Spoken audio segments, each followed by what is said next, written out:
Hi, guys. Welcome to Real Food Recovery. We are on episode 18. Good to see you, Jamie. How are things going with you? Good to see you too, Paige. Going good, going good. Excited to be here and talk about this topic. I know we've got a great one, and it's about stress. And why do we talk about stress? We're supposed to be talking about food addiction, right? Well, stress is one of the branches of our tree of life because stress that's left unchecked can contribute to many health problems such as high blood pressure, heart disease, obesity, and diabetes. This long term ongoing stress can increase the risk for hypertension, heart attack, or stroke. Repeated acute stress and persistent chronic stress may also contribute to inflammation in the circulatory system, particularly in the coronary arteries. And this is Yes. one pathway that is thought to tie stress to heart attacks. So, when it comes to our choices, we know that the stress pathway in the brain lays next to the craving pathways. So, when stress is vibrated, that pathway it activates the craving pathways. And I don't mean for celery sticks. I mean they are looking for the ultra Yeah. processed food. So, and did we forget to mention that anxiety and depression is also a side effect of stress? So Yes. far, which of these side effects do you choose to invite into your life? And you want to actually think of something that I just came across yesterday that I thought was so fascinating. Dr. Roizen, who's Chief Wellness Officer at the Cleveland Clinic, he's actually CWO emeritus now for them. He writes articles in major newspapers across the country every week. And his whole article was all about how French fries can cause depression and anxiety. And Oh, the title of the article is can if are French fries bumming you out? And essentially when you fry deep fry foods like potatoes, or breading, any kind of plant-based food, including a breading or a corn breading, those all turn into acrylamides, right? The actual components of the food are altered into acrylamides. These acrylamides are known to cause inflammation in the brain. Inflammation in the brain leads to depression and anxiety. So they have an actual measured result with people who are eating French fries on a regular basis, wow. and they have a lot of anxiety and depression. So just something to keep in mind. That's you rolled all those words off your tongue like it was nothing. That was amazing, especially that big one that I have not ever heard of before. I think I could even spell it if I had to. Amazing. You are very smart. Yeah, I wish I had a way to tap into those weekly articles of his. That would be fascinating. Yes, Um, he does for major papers across the country. Amazing. So, when you start feeling that stress come on, are you able to recognize that you are starting to feel something coming on? For me, I love this question because I sometimes at first I feel something, but Mhm. I'm not exactly sure. Okay, something's happening, but I'm not sure exactly what it is. I really have to walk it backwards and put my finger on what is it that's upsetting me. Like when you're missing your car keys, you literally have to trace your steps backward. Then Mhm. I'm able to label what's happening and go, oh, okay, this is what started that funny feeling in my chest. That's what's Uh-huh. really bothering me. Mhm. Are you able to recognize You know, stress? yes. So I have done a lot of work in this, and there's a lot more to do. I just started to kind of connect the dots for myself. I used to have the stress response of the rapid heartbeat, and I still do Mhm. have the stress response, rapid heartbeat, racing thoughts, a lot of energy coming up out of my, sternum and stomach area.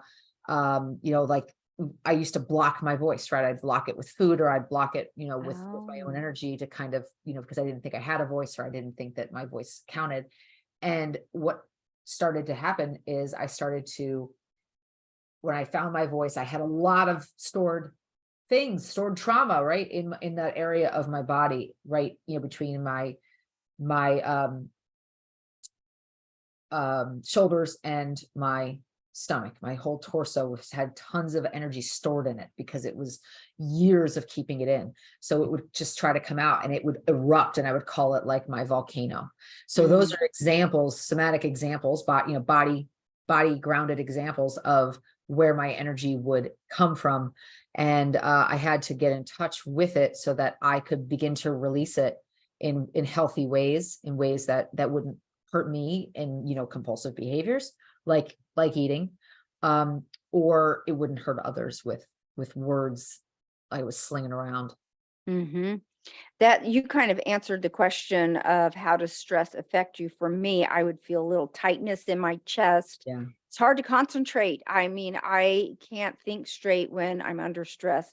You get this pit in your gut. It's just horrible. You feel very out of control of our circumstances. So that's kind of how it shows up for me. Any other additional? It shows up it's sort of like when you see somebody who's binging on like alcohol or binging on drugs or maybe even binging on junk food. You say and do things you wouldn't normally say and do. Mhm. You say things that nothing, like for me, it's nothing like, illegal, but it's things that I Yeah. wish I didn't say. It's things Yeah. that I wish I didn't do. It's assumptions I wish I didn't make.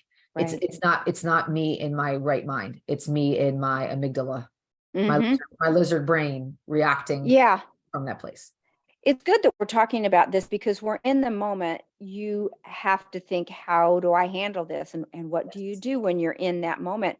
And for me, like I mentioned before, I cannot think straight under that type of stress. I have to start slowing things down in my mind so I can think straight. Laughingly, I almost go into a catatonic state because I need to just literally slow things down that much. I just start processing things so that I can think them through in a Yes. quiet brain. I just need a minute. You Yep. hear that phrase, just give me a minute. And Yes. sleeping on things helps, but you don't always have a nice rest to Well, process things, but the just pause slowing is it down. huge. The pause Right. is huge. Mhm. You do it naturally. Mhm. I was, for many years sort of it was modeled for me, and then I just started doing it, where I would um do it out of just reactivity, right? I Mhm. wouldn't pause and I would react. Yes. Yeah, we've all been around those people that just go from 0 to 100. Mhm. Isn't it fun to be around those people? They are just so enjoyable. Grew up around those people. And So they're so destined to become them. rational. They're Yeah, so exactly. rational at 100 and Yeah. so productive. There so much gets accomplished. Yes. So, speaking of 0 to 100, stress is one thing, but do you have that kind of red flag warning that indicates, okay, this is getting past my limits, past what I'm Yeah. physically, emotionally, mentally able to handle? For me, this doesn't happen often because I'm pretty flatline with my emotions. I don't have those 100 moments. Rarely in my life have I had that where people always say, "Oh, I was just mad I didn't meet it." I cannot tell you one time in my life where I have ever said, "I was just mad I didn't mean it." I don't have that personality. If I'm mad to that point, it takes so much to get me there. I guarantee you I mean it. So, Mhm. but I know my head will start pounding a little bit like it's going to shoot off my shoulders, and Yeah. it upsets me when I can't simmer myself down. Sleep is difficult. I don't like that's so uncomfortable for me that instead of going to 100, I go to 0. Right. What about you? Do you have red Yes. flag warnings? Yes, well, the volcano, like we talked about, that's a red flag for Mhm. me, feeling that volcano. Now, when I feel that volcano, I know just I need to pause, I need to walk away, I need to do some self-talk and some self-soothing and get myself to a place where I can interact with another human in a way that's kind and calm. Um, but now the other side of that coin is when I've had too much stress, but it's little, like, sort of, little cuts, right? That Yeah. stress me out, little things that build up and build up Mhm. and build up. I will get to a place where I feel totally burned out. Yeah. And I will get to a place where I just want to kind of close the door to everything for a moment, have, I'm done, I'm checking out, Hmm. and take some time, and I'll be really assertive about doing that. Like, So hey, smart. I need some space, I need some Yeah. time to decompress. Let's talk about some examples of when that has happened. I will start out with sharing a very personal Mm, story, going back to when I've talked on here about that my husband had sepsis a year ago, and mm, that's when we found out that because of lack of circulation during those first few days, plus some medications, deep narcotics he was on for all the pain and all those things combined was a perfect storm that he would end up losing both of his lower legs. So that was when they came in the room and gave us that information. I mean, the room started spinning. It's almost as if those words were hands and put their hands on my chest and shoved me backwards. Those oh, words sure, actually shoved me off balance. And I remember like stumbling backwards, reaching for a chair because my knees just started to buckle sure, out underneath me. I think I was in total shock, just trying, how your brain only allows so much information at a yes, time. Did you know that is literally a physical thing? That's yes, how it's protecting you. And so I yes, was just trying to slowly absorb and again start slowing things down. So we started reaching out to the kids was my first inclination. So I knew I wasn't in it alone. right, So that was helpful, and I just needed a minute to gather myself, and then I went straight into the fact-finding mission because the other area is so uncomfortable. I'm much more comfortable with shifting my brain to, "Okay, what are we gonna do next?" right, "Can he come home?" I had no clue what was in front of us. What will this look like moving forward? right, I just right, started making a list of questions. Will he ever walk? Will he ever drive?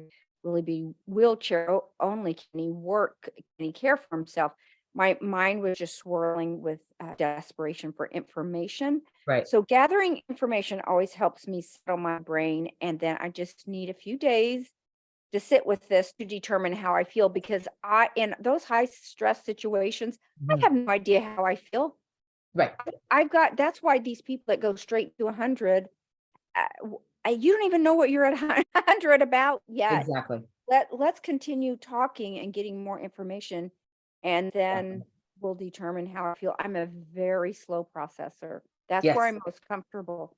Do you have any examples for Well, you? and I love, that story is always amazing to me. Just hearing not only the actual moving nuts and bolts of the story, but also hearing your thought process, your emotional processing Mhm. of the whole the way it played out is just fascinating to me.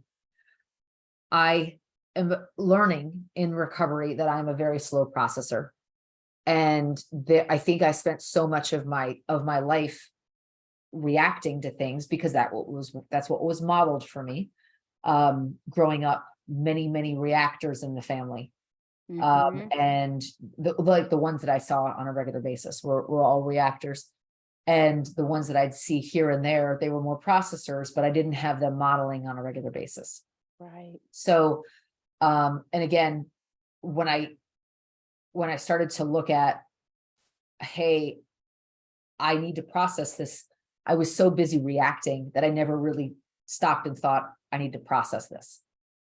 And so now I realize that I might have some initial thoughts and I need to take time and sleep on it, process it. Mhm. Sometimes it takes me a full day, even from a conversation that most people wouldn't think twice about.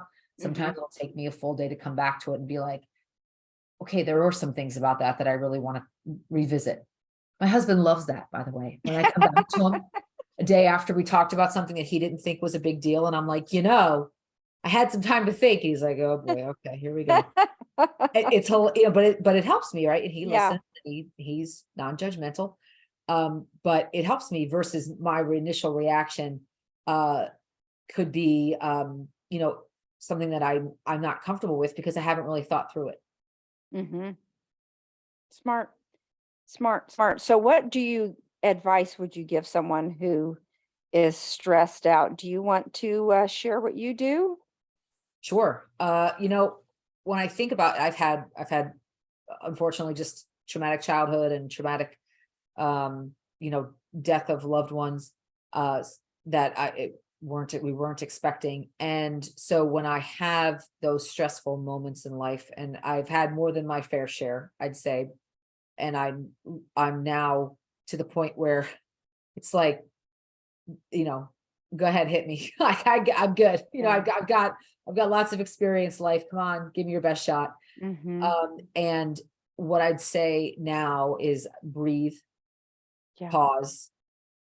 I ask God, I ask, for help. I ask for guidance. I ask for strength. Then I wait. I just wait. And I respond after the fact.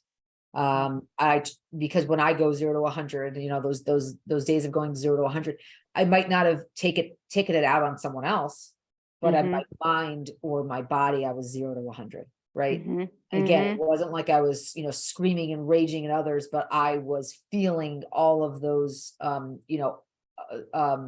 the top feelings in my body. Yeah. And I was not able to make rational decisions. I was not able to stop and think. What I've learned in recovery is that the first thoughts I have are typically compulsive responses to a situation. They are, go talk to this person, go tell them that, go do this, don't do that, go eat this, go shop that, leave, right? Those are all my amygdala responses. What I'm learning is to wait and to let those first compulsive thoughts go, and then see what the calmer thoughts that replace them, what those are. Wise. Huge, huge. One thing that I do, and I don't know if this is just an automatic human response, but it seems like the very first thing I do is to either tell people or myself, it's going to be okay. You're going to be okay. This is going to work out. The one advantage for me of being on the other side of 50 and now a few months away from 60 is that you learn a very big life lesson in that things always work out. They just do. They just, in general, things just work out, especially to those who are showing up and trying. That's Yeah. just the way the world works in general. I'm not saying it's easy. I'm not saying it doesn't take time, but as humans, we are pre-wired to adapt and adjust. Yes. That's just how we're engineered.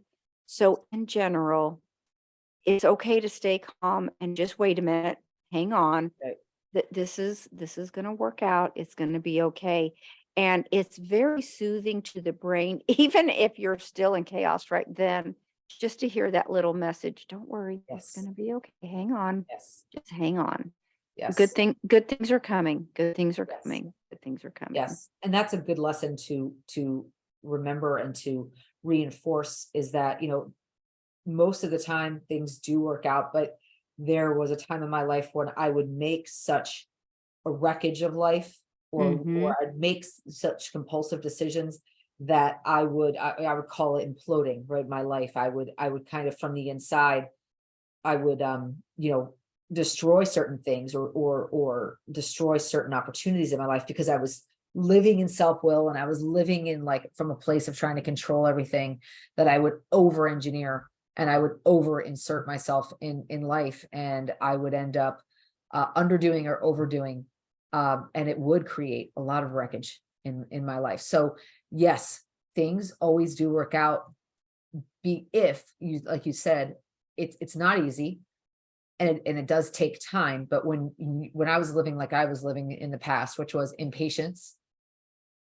and strong arming my way through life, Mhm. things didn't always work out, because I would not have the ability to just wait and let them happen. I would try to strong arm them. So here's what I love about your story is the life lessons that you have walked away from. And how do I know that? Because you're here telling the story now. Mhm. And so sometimes, for example, to bring this full circle, I wonder if you would be where you are today had you not, hit your head against the wall so many times Oh, so earlier. much. Would you have learned the same life lessons or I mean, do you see what I'm asking you? Yes. Did it have to happen that way for you in order to learn, to get Uh, you to where you are? Knowing the way that I'm wired, yes, because I'm very headstrong and stubborn. Mhm. Very headstrong and stubborn. And again, when I was coming from a place of fear, it was what was modeled for me, what was shown to me, what the family of origin, its culture of origin, lived from a place of fear. So when you're in fear, you're trying to control everything. And Yeah. when you try to control, you really, you're not in the flow of life. You don't see how Mhm. things always work out. You're not Mm, waiting around for them always to totally. work out.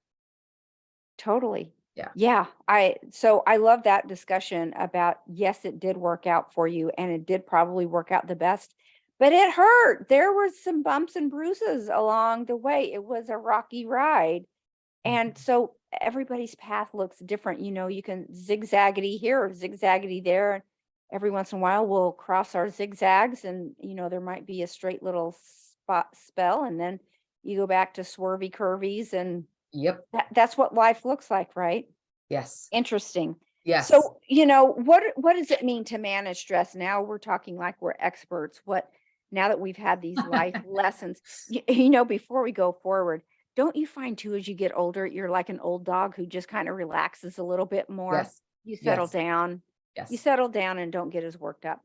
Yes. So, that kind of leads into what does it mean to manage your stress? And I think for me, it means to be able to take it on without affecting your daily living and preoccupying your mind, accept Yes. it for what it is and deal with it. Even if it's not something you can change, if you can just accept it for what it is without attaching too much emotion to it. That's what it means to me to manage stress. What does it mean to you? Processing emotions for me, and that really starts by accepting what is, right? Accepting that I can't change a certain situation if I'm not Mhm. the one, in control of it. I can only accept what is and process what's happening inside of me, validate the emotions, get in touch with what I'm feeling, ask for guidance. I ask God for guidance, I pray for guidance. And then I take action from a place of I've taken care of my emotional needs and I've taken care of myself. And now I'm going to go ahead and take action with another person. That's, or if I do it backwards and I try to take action with the other person before taking care of my emotional needs, I usually have an amends to make. I usually have an Look at that. apology to. Mhm. Very, very smart. I love that advice. You gave a one-liner the other day about processing emotions. Do you wanna repeat that? That was golden stuff. Can you do it? I don't know that I can repeat it exactly because it wasn't really me saying it, but essentially it's the process of acknowledging what emotions I'm feeling and where they are showing up in my body or in my different parts of me. And then accepting them, accepting those emotions and accepting that it's reality that that this was, sort of given to me. This was life on life's terms. And then pausing and going inside of my own psyche and taking time for myself to process what I'm feeling, why I'm feeling it, where it's coming from. Is it coming from something today or something in the past? And Mm, spending time with those, if it is something from the past, and it usually is, if I'm having a strong emotion, I will go back in and address that situation and talk to that part of me that's still carrying those emotions and figure out where they're coming from, remind them that I've got us, God's got us, we've got everything we need. That, that was then, this is now. And then letting it go to the point of, I've controlled what I can control. yeah. And now let's see what the universe does. Yeah. Yeah, I love that. One of the things that you had mentioned the last time and today as well is just seeing what the emotion is and what does it need? How can I take Yes. care of you? What can I do to help you Mhm. simmer back down. So thank you for resharing that. I thought that was great. So is there anybody in your life that taught you to manage stress? Did you just come to it on your own through life experiences?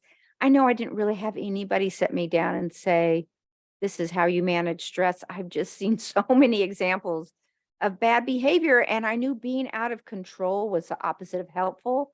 Plus, I need to be able to think clearly. So, no one and everyone has taught me how to manage stress. We were on this tour uh, somewhere out of town. We were visiting these antebellum homes, and this old guy was by himself, old crotchety guy, Yeah. by himself on this tour. He's one of those guys that has sandals with black knee socks on. Yeah. Sorry if that offends anybody. It's just too funny. And it's Yeah. part of the story. And it's still to this day what we talk about. But he was getting frustrated because these women we were going room to room to room to room, and these Yeah. women were asking too many questions of the tour guide, and How he dare they was on a tour ask I questions? know, he was getting so impatient, and so he goes, "Gosh dang it." When somebody asked one more question, only he said the swear word, and my husband and I were dying. That's Believe me, my husband and I were thinking the same thing because they were going on and on. This tour was taking too long, but he was ready to blow his lid. that's We funny. laugh about that. That guy was stressed. He Yeah. he needs to listen to our podcast because Yeah. he was Yeah. not doing a good job. And he had to be a retired old guy. So I Yeah. don't know what his problem was, but he was done with the questions. Who What knows? about And that's the thing. It's like you can, well, that's ask where your power is, right? I would have turned to him and said, "Where's your power? You can keep walking to the next room. You don't yeah. have to hang back here. Mhm. No, you're not trapped in the tour prison. You can move on to the next room and Yeah. take it in yourself." That I have to tell this one other story. We were in Colorado at the there's an Olympic training or military training Yeah, center military. there. And we were on this tour and it was taking a long time. And I'm like, man, how much longer? And we had the kids and they were getting restless.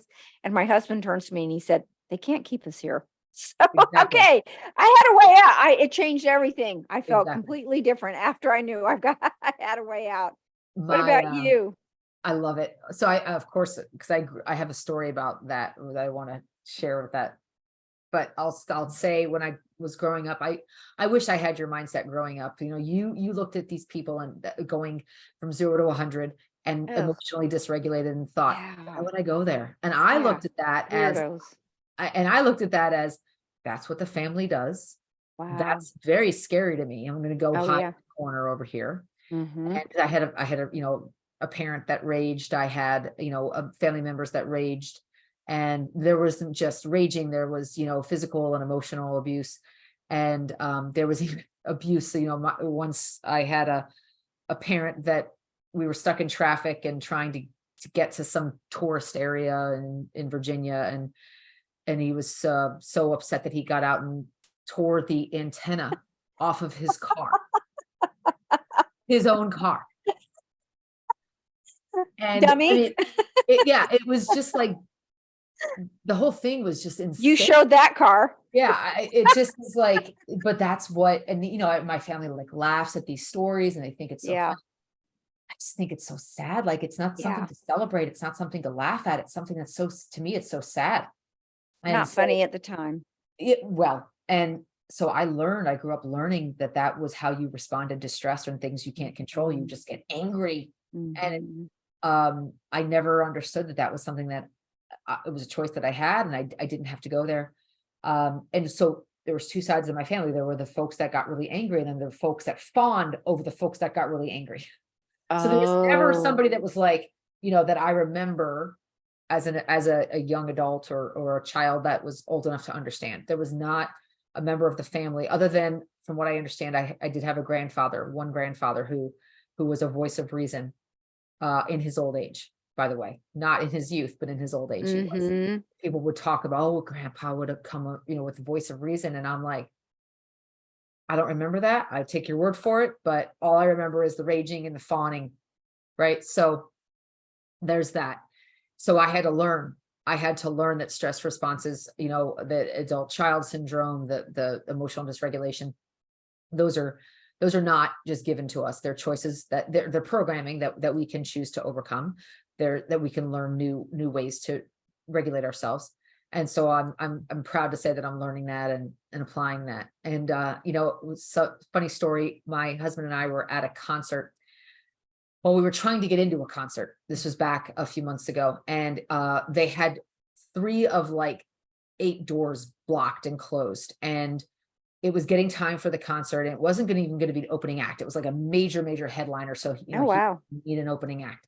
So we're standing there, trying to get in, and nobody's letting us in, and there's people inside, security people inside, right inside these glass doors, and we're looking at them like, we have tickets, let's just let us in, like we're good, like just open these doors and we'll come in and everyone can see the concert and everyone will be happy. They would not do it. They Oh would my not do it. gosh. And my husband, of course, I married someone who does have some emotional dysregulation lessons to learn.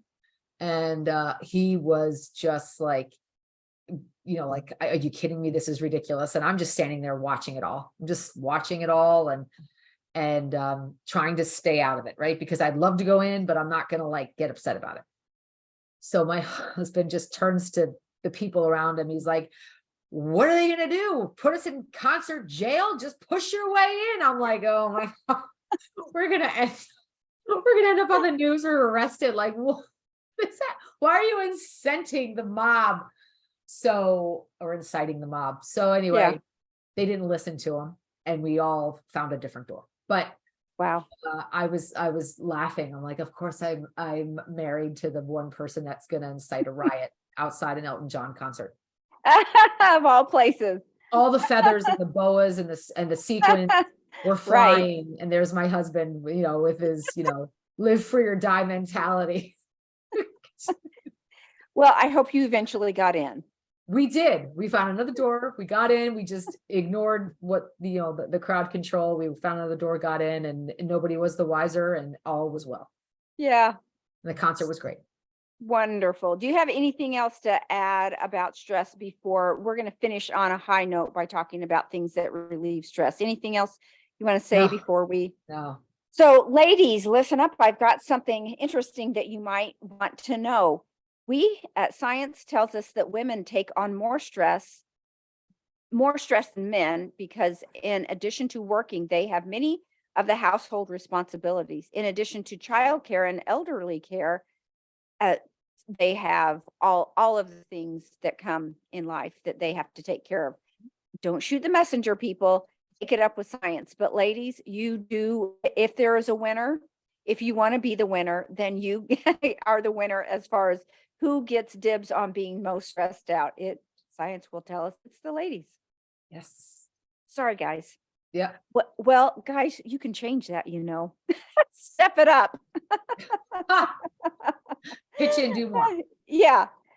Okay, so I'm being silly. We're going to focus on a few little things that you can do. We've got 20 tips that are really, I think, very pivotal, especially for people that have difficulty with managing stress. Number one, we've kind of talked about it a little bit, but focus on what you can control and release what is out of your control. Yes. Yes. Huge. Number 2, label your stress. Name your stress. It starts the process of putting it under control. So that's the whole idea of validating feelings, giving you concrete things to work with. Identify it, separate it from yourself, and consider, right? So it's like, hey, I'm feeling this. It's not who I am, it's what I'm feeling. And how am I gonna move forward now? Yeah. No, I love what this brings up about labeling it. It seems like if you can label it, then you can do something about it. The same with our first one is focusing on what you can control and release what you can't. Yep. Once you identify those, there's something very freeing about what you do with it at that point, because it's organized in the brain, what's going on. So Exactly. So the next one, number 3, is breathing exercises. I love where you put a hand on each cheek and say, you're okay, you're okay, you're okay 3 times. So there's lots of options to choose from when it comes to breathing exercises. Yes. I don't know. Do you have any that you practice? Yes. Box breathing or just deep breathing in vagus nerve stimulation, anything like that. I am using my diaphragm to breathe. Smart.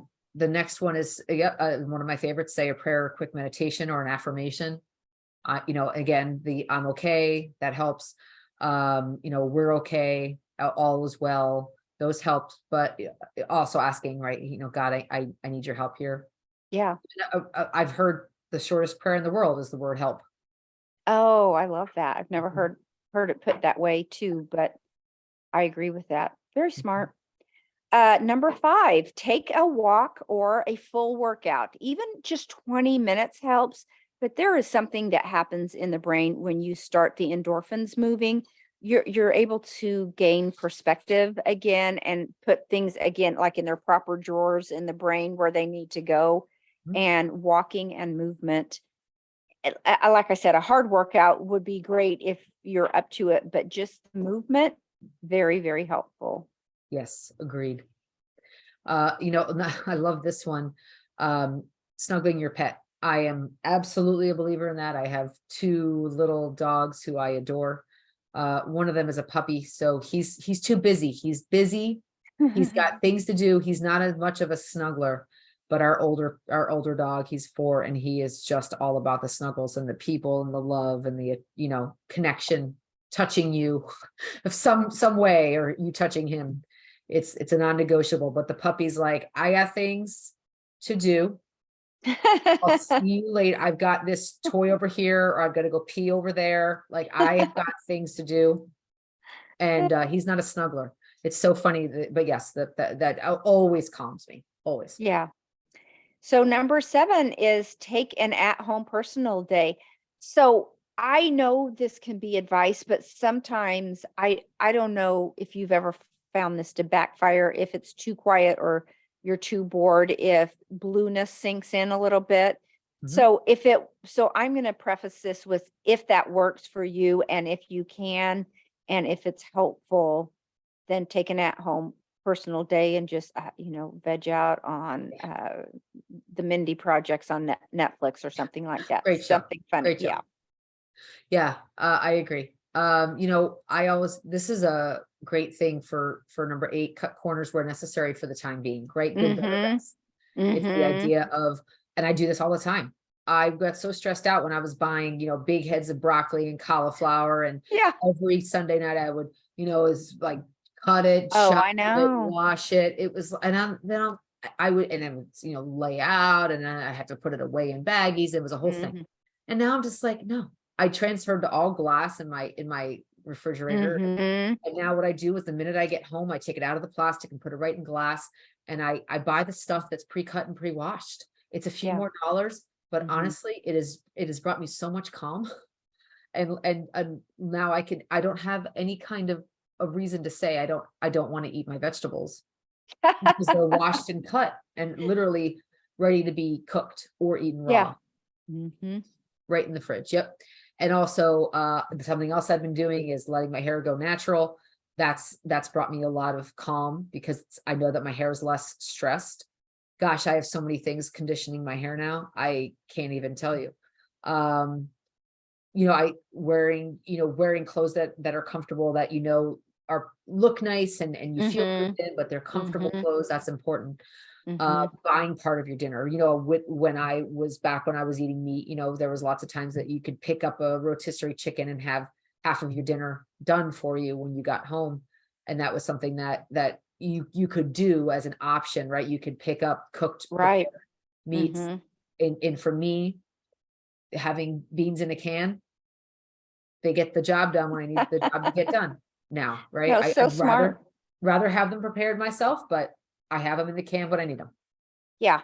I love that about cutting corners when necessary. Totally. If it's beans and rice, fine. Exactly. That's Yep. right. That's my Thursday night dinner, as a matter of fact, beans and rice and a bunch of greens.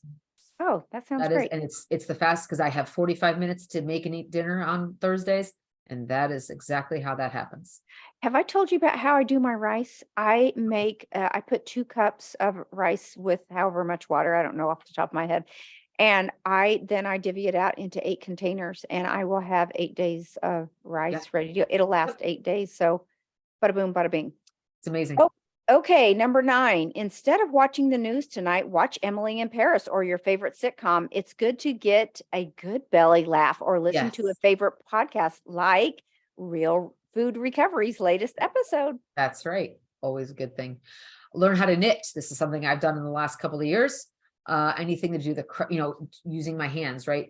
doing Right. crafting, or for me, it's cooking or food prep. That also kind of calms me down. You can scrapbook, you can cross stitch, you can do crossword puzzles or traditional puzzles. And research found that creating art for 45 minutes noticeably lowered cortisol levels in the saliva of 39 people in a 2016 study and from the Journal of Art Therapy. So that's interesting. Yeah. What else you got, Paige? So, We'll be quick on these last 10. okay. Listen to music. And I'm not a huge music person. That doesn't move me as much as listening to like a podcast or something like that. But for most people, it is. I do like to watch American Idol. So that's fun for me. There you So go. listening to music. I do this every week, do yoga. Love it. It's a perfect Friday night activity for me. I love doing yoga after a long week at work. I agree. Try to limit the ruminating thoughts. Easier said than done. But if you can go, okay, we're going too much over it and over it. Let's just slow things down, write it out on a piece of paper if Get it it out. won't keep spinning in your head, and then you've got it written down. So try to limit ruminating thoughts. Yeah, agreed. Try to set aside 20 minutes a day for me time. Take a nap, sit in your car alone, browse social media. Yeah, just something to turn your brain off. It's important for me Yes. to do. My husband has to do it every day he gets home. He'll spend 30 minutes to an hour just shutting his brain off, and some time he'll do crossword, he'll do some of the word puzzle games, and then he'll just Mhm. scroll. Right. It's not my ideal way to spend time. I'd rather take a nap, but Yeah. that's his ideal way. I can spend those 20 minutes with my eyeballs closed. Exactly. So another way is to help others. There's nothing that makes you feel better than serving someone else in need. It really fills up your cup and takes the focus off your own problems and puts things into perspective. Even if it's just sending a word of encouragement to a friend, that really Agreed. does make you feel tremendously better.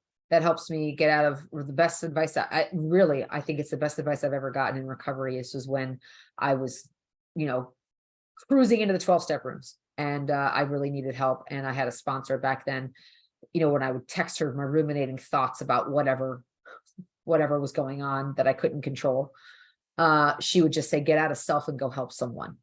Oh, yeah. And I'd be like, what do you mean? What do I do? She's like, I don't care. She said, just go text someone, go call someone that you're thinking of, go and connect with someone. So when I would do that, it gets out of self. So I still do that to this day. If I'm thinking or overthinking about something, I'll be like, okay. And then I'll just text someone, how are you? What's up? Or follow up on something that's going on in their life. It always makes me feel better. Yeah. Making a gratitude list. Gratitude and is an essential part of well-being, even or especially when stressed. Making a gratitude list, I think that's Yes. very important. Even if you just close your eyes and sit in a chair for 5 minutes Mhm. and think happy thoughts. That's right. Go, if you're not into something like that man in the antebellum home tour, if you're not into it, just, no one's making you stay. Just move Yeah. on. Leave the Yeah. party if you're not into it. It's okay. You might have days where you need people, and you might have days where you need to not be around people. So Hmm. just be in touch with that. Yeah. A little bit of alone time helps, doesn't it? Or Yeah. smaller groups of people.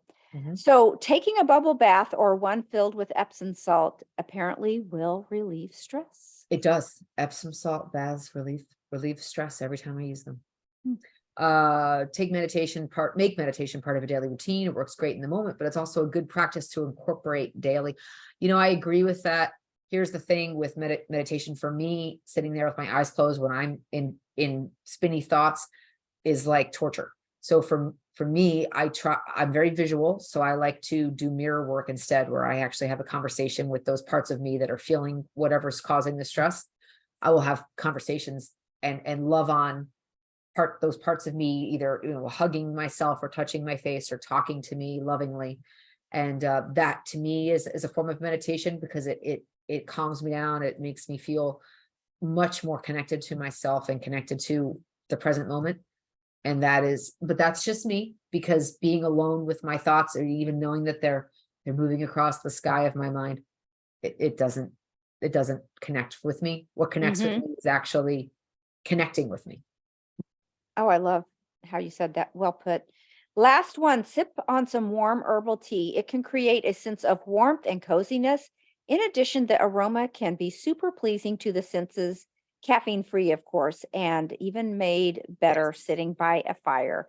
Yes, So, those agreed. are the ones we came up with. If you have suggestions of what you do when you are stressed, we would love to hear them and be able to share them with others. So, please leave comments. So, we're all in this together, and I want to know what you do. It's important to me. Agreed, me too. And thank you, Paige. This is a great topic and a really important Yeah. topic. Anywhere on social media, let us know what you do for stress management. We want to build a community of folks who are maybe stress warriors, right? Stress management warriors. Right. We want to know what you guys do. So, Yeah. Paige, good to see you. Beautiful. You Thank you for another too. episode of Real Food Recovery. We'll see you soon. Bye, guys.